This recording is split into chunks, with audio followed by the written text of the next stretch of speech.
How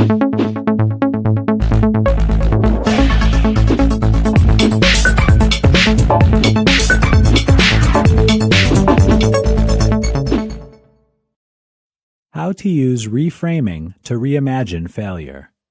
NeuroLinguistic Programming is a popular set of tools that are often used in therapeutic and sales settings.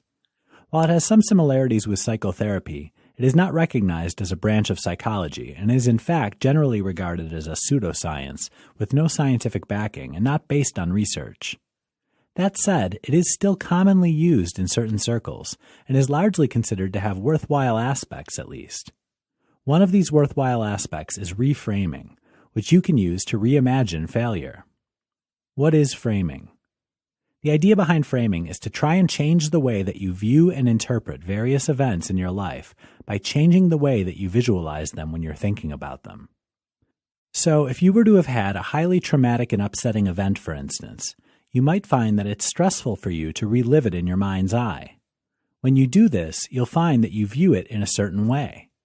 For instance, it might seem particularly vivid, or perhaps it will seem gray and dull.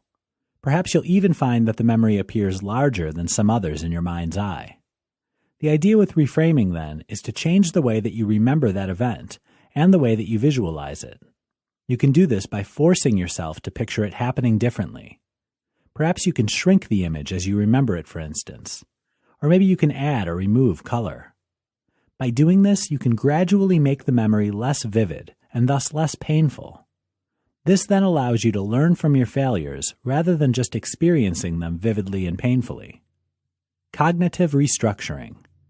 This is similar in a way to cognitive restructuring, which is a method of changing the way you think. When you remember an event, you don't just experience it, you also have thoughts about it that you will ruminate on.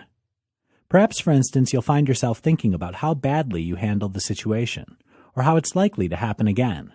In cognitive restructuring, you change this by using thought challenging. That means testing how accurate those beliefs are and how useful they are. Ultimately, you can stop yourself thinking damaging and upsetting things and replace them with only positive and helpful thoughts that help you to move on.